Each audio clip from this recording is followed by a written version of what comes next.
हालैका दिनहरूमा चिनियाहरूले मलाई धेरै रमाइलो ग्याजेटहरू पठाएका छन् र म तिनीहरू तपाईँलाई देखाउन बाध्य छु। धेरै माइनक्राफ्टका फ्यानहरूलाई यो खेलको टर्चको आकारमा बनेको यस्तो ब्रेलोक मन पर्न सक्छ, किनभने यो केवल राम्रो देखिन्छ मात्र होइन, बटन थिचेपछि बत्ती पनि बल्छ। यो निकै कुल देखिन्छ र यो USB पोर्टबाट चार्ज हुन्छ र मलाई साँच्चै चासो लागेको छ भित्र कति सानो ब्याट्री हुनुपर्छ भनेर। सायद यो सबैभन्दा सानो नर्फ गन हो जुन मैले कहिल्यै हातमा समातेको छु। सुरुमा त मलाई लाग्यो यो केवल खेलौनाको बन्दुकको आकारमा बनेको सानो ब्रेलक मात्र हो, तर देखिन्छ यसले गोली पनि चलाउन सक्छ।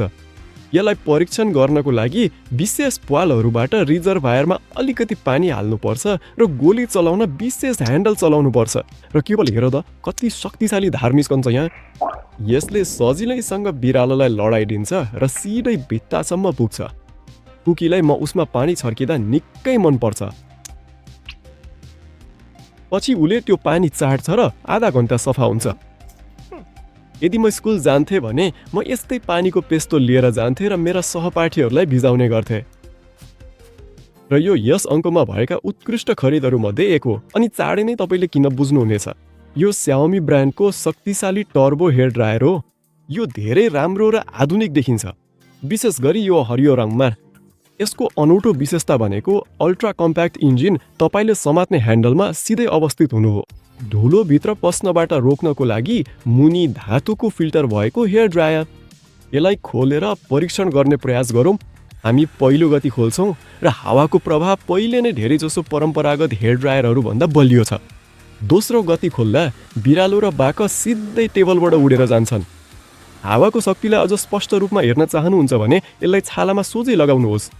यो यस्तो देखिन्छ जस्तो अदृश्य औँलाहरूले हात मालिस गरिरहे जस्तो। यसमा हावाको तापक्रमका विभिन्न मोडहरू छन् जुन हेयर ड्रायरको बत्तीको फरक फरक रङले देखाउँछ। र अब सबैभन्दा रोचक कुरा सुरु हुन्छ। एकदमै संयोगले मेरो घरमा सबैलाई चिनिएको डाइसन कम्पनीको हेयर ड्रायर छ जुन ठीक 5 गुणा महँगो पर्छ। महँगो र अहिले हामी यी दुईलाई तुलना गर्छौँ र बुझ्नेछौँ कि यति धेरै पैसा थप तिर्नुपर्ने हो कि होइन। बाहिरी रूपमा तिनीहरू धेरै मिल्दाजुल्दा छन्। ठिकै छ, डाइसन अलि बढी प्रविधि मैत्री देखिन्छ, त्यसका लागि उसलाई 1 अङ्क दिनुपर्छ। त्यसको लागि Xiaomi हेयर ड्रायरको तौल 400 ग्राम छ भने डाइसन हेयर ड्रायरको तौल 100 ग्राम बढी छ। अब आवाजको स्तर तुलना गरौँ। डाइसन खोल्नुहोस् र अब Xiaomi।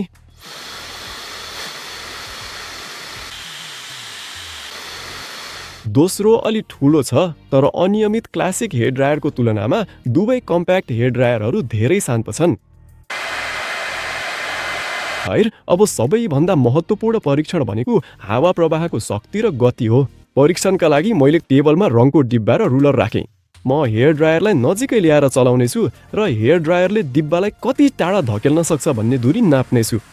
Xiaomi हेयर ड्रायरले रङको डिब्बालाई करिब 14 सेन्टिमिटर टाढा धकेल्यो। अब डाइसन हेयर ड्रायर जाउँ र हेर्नुहोस् त उसले डिब्बालाई सर्ने गरी बिल्कुलै धकेल्न सकेन। क्यामेरा बाहिर क्यानमा मैले पेन थपेको जस्तो तपाईँलाई नलागोस् भनेर म भिडियो नरोकी Xiaomi हेयर ड्रायर अन गर्छु र ऊ त्यो गर्न सफल हुन्छ। यसपछि मैले उही उचाइबाट तराजुमा हावाको धारा निर्देशित गरेर अझ सटिक परीक्षण गरेँ। रातो हेयर ड्रायरले 83 ग्रामको दबाव देखायो, जब हरियो हेयर ड्रायरले लगभग दुब्बर शक्तिशाली प्रवाह उत्पादन गर्यो। अद्भुत परीक्षण परिणाम हो। डाइसन हेयर ड्रायरको मूल्यमा म 5 वटा Xiaomi हेयर ड्रायर किन्न सक्छु जुन अझ शक्तिशाली र हलुका हुनेछन्। चिनियाहरूले मलाई यस्तै प्लास्टिकको केसमा एउटा रोचक हेडल्याम्प पठाए। यसलाई निकालेर परीक्षण गरौँ। यो राम्रो खैरो प्लास्टिकबाट बनेको छ र अगाडि हामी 2 ठुला देख्छौँ। LED भएको सर्किट बोर्डहरू छन्, माथि ब्याट्री चार्ज स्तर देखाउने सूचक छ, साथै टर्चको टच फ्री मोड सक्रिय गर्ने बटन पनि छ। अर्थात् तपाईँले टर्चमाथि हात चलाउनुहोस्, यसले आफै अन हुन्छ। साथमा एउटा सजिलो पट्टी भेटे जसको कारण टर्च सजिलै टाउकोमा लगाउन सकिन्छ। तर सबैभन्दा ठुलो फाइदा भनेको केही वर्षपछि ब्याट्री कमजोर भएर चार्ज राख्न छोडेमा सजिलै ब्याट्री फेर्न सकिने सुविधा हो भन्ने मलाई लाग्छ। अँध्यारोमा टर्चले निकै राम्रो काम गर्छ र सबैभन्दा मुख्य कुरा यसको मूल्य ब्याट्री सहित जम्मा $5 मात्र पर्छ। यस्तो सजिलो कभरमा चिनियाहरूले मलाई एउटा छडी पठाए जुन निन्जाको तरवार जस्तो देखिन्छ। तर रातो टोपी खोलेपछि मैले देखेँ कि त्यो छडीभित्र अझ साना छडीहरू पनि छन्। चिनियाहरूले भन्छन् कि यो छडीलाई आधा मिटरभन्दा कम सुरुवाती लम्बाइबाट 7 मिटरभन्दा बढी फैलाउन सकिन्छ र परीक्षण गर्न हामी बाहिर जानुपर्नेछ। धेरै भित्री भागहरू तानेर हामी साँच्चीकै अचम्मको लामो छडी पायौँ। चिनियाहरूले यसलाई माछा मार्ने छडीको रूपमा प्रस्तुत गर्छन्, तर मलाई यो अरू उद्देश्यका लागि चाहिएको हो। जस्तै यसमा क्यामेरा जोडेर मेरो घरको छानामा के भइरहेको छ वा अग्लो रुखको चराको गुडमा के छ भनेर हेर्नका लागि।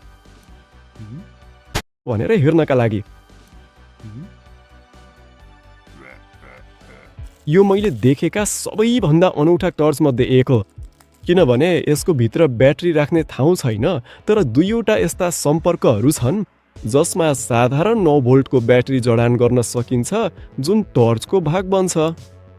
यो निकै अनौठो देखिन्छ। म भन्न चाहन्छु यो टर्च होइन, बरु ब्याट्रीमा जडिने उज्यालो दिने टोपी हो। हरेकसँग मनपर्ने क्याजुअल जुत्ता हुन्छन् जुन कहिलेकाहीँ धुनु पनि पर्छ। सिधै तिनीहरूलाई वासिङ मेसिनमा हाल्छु। नराम्रो विचार, किनकि त्यहाँ तिनीहरू एक अर्कालाई ठोकिनेछन् र यसरी क्षतिग्रस्त हुनेछन्। चिनियाहरूले मेरो सुरक्षित रूपमा धुनका लागि यो पहेँलो झोला पठाए। जोत्त र अब हामी यसलाई परीक्षण गर्नेछौँ। यसको भित्र नरम औलाहरू छन् जुन तपाईँको स्निकरहरूमा बिस्तारै रगड्नुपर्छ र तिनीहरूलाई फोहोरबाट सफा गर्नुपर्छ। छेउछाउमा हामीले निलो जाली देख्न सक्छौँ जसबाट भित्र पानी पस्ने र बाहिर निस्कनेछ। अब यो झोला वासिङ मेसिनमा हालो। म झोलाको भित्र के भइरहेको छ देख्दिनँ, तर लाग्छ यसले कपडा अझै सजगतापूर्वक धुन्छ। आधा घन्टापछि झोला निकाल्छौँ र स्निकरहरू बाहिर ल्याउँछौँ। लाग्छ तिनीहरू साँच्चै धेरै सफा भएका छन्। मेरो अर्डरहरूसँगै चिनियाहरूले उपहारमा यस्तो कुकुरहरूको सुन्दर दृश्य भएको पात्रो पठाए। तर यो पात्रोलाई ध्यान दिएर हेरौँ त, तपाईँलाई के अनौठो लागेन? केही तस्बिरहरूको गुणस्तर खासै राम्रो छैन, तर मुख्य समस्या के छ भने यो त 2020 सालको पात्रो हो। 5औं वर्ष भइसकेर यो त धेरै पहिले नै अप्रासङ्गिक भइसकेको छ। यसपछि मैले बिरालाहरूको अर्थोपात्र अर्डर गर्ने निर्णय गरेँ। फोटोहरू अझ राम्रो गुणस्तरका छन्, तर मलाई मन परेन कि बिरालाहरू खासै राम्रो कोणबाट खिचिएका छैनन् र तिनीहरूले लगभग पुरै तस्बिर ओगटेका छन्, जसले गर्दा सुन्दर दृश्यहरू ढाकिएको छ। तर चिनियाहरू कहिले राम्रोसँग फोटो खिच्नमा प्रसिद्ध थिएनन्, त्यसैले जे छ त्यहीमा सन्तुष्ट हुनुपर्छ। मैले 100 वाटको चार्ज गर्न मिल्ने बलियो र भरपर्दो केबल अर्डर गर्ने निर्णय गरेँ। तर यो साधारण केबल होइन, यसमा एउटा विशेष र अनौठो फिचर छ। हेरौँ यो कति राम्रोसँग प्याक गरिएको छ र कपडाको जालीले थप मजबुत बनाइएको छ। कनेक्टरहरू पुरै फलामका छन् र तिनीहरू भाँच्न लगभग असम्भव छ। तर सबैभन्दा मुख्य कुरा, एउटा कनेक्टरमा धेरै जानकारीमूलक स्क्रिन छ। आउनुहोस् यो कसरी काम गर्छ भनेर हेरौँ। जस्तै यस्तो क्यामेरा चार्ज गर्न खोज्दा हामी केबलको अपरेटिङ सिस्टम लोड भइरहेको लोगो देख्छौँ। त्यसपछि हामीले चेम्बरमा प्रवेश गर्ने ऊर्जाको बारेमा धेरै विस्तृत जानकारी प्राप्त गर्छौँ। यो क्यामेराले 9 भोल्ट मोडलाई समर्थन गर्छ र 20 वाटको गतिमा चार्ज गर्न सक्छ भन्ने कुरा पत्ता लाग्यो। अब यो पुरानो पावर ब्याङ्क चार्ज गर्ने प्रयास गरौँ र हामी देख्छौँ कि यो केवल 9 वाटको गतिमा चार्ज हुन सक्छ, जुन आधुनिक ग्याजेटहरूका लागि कमजोर सूचक हो। सम्झनुहोस्, कहिल्यै हामीले यस्तै सानो पोर्टेबल पम्प देखाएका थियौँ जुन फुलाउने गद्दा फुलाउन प्रयोग हुन्थ्यो। लाग्थ्यो यसभन्दा सानो पम्प अब सम्भव छैन, तर चिनियाहरूले फेरि एकपटक हामीलाई चकित पाए। यस्तो अचम्मै सानो र हल्का पम्प बनाइएको छ जुन पुरानो संस्करणभन्दा धेरै सानो र कम्प्याक्ट छ। पुरानो पम्पको तौल 85 ग्राम छ भने नयाँको तौल जम्मा 29 ग्राम मात्र छ। यो आंशिक रूपमा उनीहरूले भित्री ब्याट्री हटाएर सम्भव बनाएका हुन्। मलाई यो निर्णय मन पर्यो, किनकि उपकरणको भित्री ब्याट्री वर्ष नै बिग्रदै जान्छ र पछि त्यसलाई फ्याक्नुपर्छ। यात्रामा म सधैँ पावर ब्याङ्क बोक्छु, यसैबाट म यो ग्याजेट चार्ज गर्नेछु। तर मेरो पावर ब्याङ्कले केही समस्या देखाउन थालेको छ। कसै कारणले फुल्न र आकारमा बढ्न थालेको छ। आशा छ अहिले विस्फोट हुँदैन। यस्तो सानो उपकरणका लागि हावाको बहाव पर्याप्त बलियो छ। अब यसलाई काममा प्रयोग गरेर जाँचौँ। अहिले हामी यति ठुलो र बाक्लो फुलाउने गद्दा फुलाउने प्रयास गर्छौँ। पम्पलाई गद्दाको मुखमा जडान गर्छौँ। पम्प अन हुन्छ अनि हेर्नुहोस् त कति छिटो यसले गद्दा हावाले भरिदिन्छ। मलाई लाग्यो यो त सधैँभरि लाग्नेछ, तर करिब 5 मिनेटपछि गद्दा पुरै भरियो। यो पम्पले त मलाई साँच्चीकै धेरै अचम्ममा पार्यो। मैले आफैका लागि यस्तो लामो स्मार्ट बत्ती अर्डर गरेँ जुन गति संवेदकको कारणले आफै अन हुनेछ। यसमा टच कन्ट्रोल बटनहरू छन् र सानो स्क्रिन पनि छ जसले ब्याट्रीको चार्ज स्थिति देखाउँछ। तपाईँ 4वटा उज्यालो मोडमध्ये कुनै एक छान्न सक्नुहुन्छ र सबैभन्दा उज्यालो मोडमा बत्ती निकै बलियो बल्छ। यसको पछाडि चिप्लो भाग भएको चुम्बकीय प्लेट छ। यसलाई तपाईँ कोठा वा दराजमा जहाँसुकै टास्न सक्नुहुन्छ, जहाँ बत्तीले नजिकैको गतिविधि देखेपछि आफै अन हुनेछ। र सबैभन्दा राम्रो कुरा के छ भने यो बत्ती मेरो मनपर्ने टाइप सी पोर्टबाट चार्ज हुन्छ।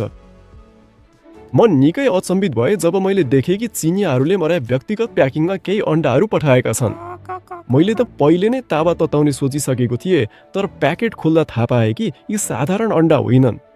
पत्ता लाग्यो कि यो अनुहारको मास्क रहेछ जसले तपाईँको छालाको अवस्था सुधार्नुपर्छ। यसका सामग्रीहरू मिसाएर छालामा लगाउनुपर्छ। अनुहारमा लगाउने आँट त अहिलेसम्म आएको छैन, पर हातमा लगाउँदा निकै राम्रो महसुस हुन्छ, विशेष गरी राम्रो गन्धसँगै। मलाई थाहा छैन यो तपाईँहरूमध्ये कसैलाई काम लाग्छ कि लाग्दैन, तर म त केवल देखाउन चाहन्थेँ कि यस्तो पनि हुन्छ। अब हामी यस भिडियोका सम्भवतः सबैभन्दा रमाइलो ग्याजेटमध्ये एकलाई हेर्नेछौँ। कार्डबोर्डको बाकसभित्र एउटा सानो उपकरण छ जुन पारदर्शी प्लास्टिकबाट बनेको छ। भित्र हामीले चिप र विभिन्न पाक पूर्जा सहितको सर्किट बोर्ड देख्न सक्छौँ। तलको भागमा तातो हटाउन ठुलो रेडिएटर राखिएको छ।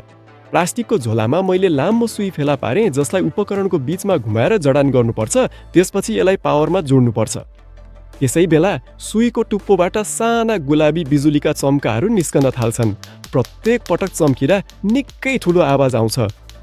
कभरमा पावर रेगुलेटर थियो जसलाई घुमाउँदा बिजुलीका चम्काहरू अझ ठुलो बन्थे र आवाज झनै डरलाग्दो हुन्थ्यो।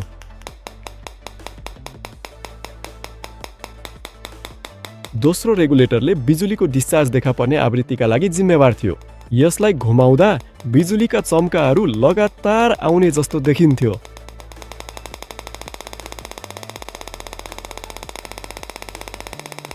म ती बिजुलीका चम्काहरूमा औँला नजिक लैजान चाहन्थे, त्यसैले सुरुमा मैले अफिसको चक्कु प्रयोग गर्ने निर्णय गरेँ। डिस्चार्जहरू चक्कुको टुप्पोमा लाग्न थाल्थे, ब्लेड हुरे जान्थे र म तिनीहरू मेरो हातमा छोइरहेका छन् भन्ने कुरा सुरुमा थाहा नै पाइनँ। त्यसपछि म साहस गरेर आफ्नो औँला सो उपकरणतिर बढाएँ र तिनीहरूसँग सिधै सम्पर्क गरेँ। अब म प्रत्येक स्पर्श औँलामा स्पष्ट रूपमा महसुस गर्न सक्थेँ र सम्पर्क भएको ठाउँमा छोटो समयका लागि तर बलियो तातोपनको अनुभूति हुन्थ्यो। मेरो टेबलमा प्लास्टिकको गिलास थियो र मैले त्यसलाई सुईमा राखेर हेर्ने निर्णय गरेँ के हुन्छ भनेर। ध्वनि अलि फरक भयो र गिलास किन हो किन लयबद्ध रूपमा उफ्रन थाल्यो। म बुझ्न सकिरहेको थिइनँ कुन भौतिक शक्ति उसलाई यस्तो गर्न बाध्य बनाइरहेछ।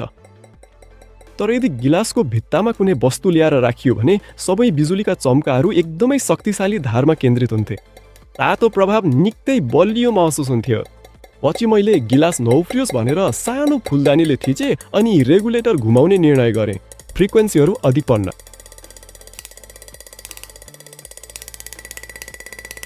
जब मैले क्यान्सिलरी चक्कु नजिकै ल्याएँ, म विद्युत चापलाई एउटै ठाउँमा केन्द्रित गरेर राख्न सफल भएँ। अनि यहाँ हेर्नुहोस् त, बिजुलीले प्लास्टिकलाई बिस्तारै पगाल्न सुरु गर्यो, मानौ त्यो पग्लिएको घिउ नै हो। यो साँच्चै नै एउटा अचम्म लाग्दो दृश्य देखियो। मलाई लाग्छ यो ग्याजेटमा ठुलो सम्भावना छ र मलाई तुरुन्तै यस्ता विभिन्न वस्तुहरूसँगका प्रयोगहरूको धेरै आइडिया आए। यदि तपाईँहरू चाहनुहुन्छ भने म यस्ता प्रयोगहरू समेटिएको छुट्टै भिडियो बनाउन प्रयास गर्न सक्छु।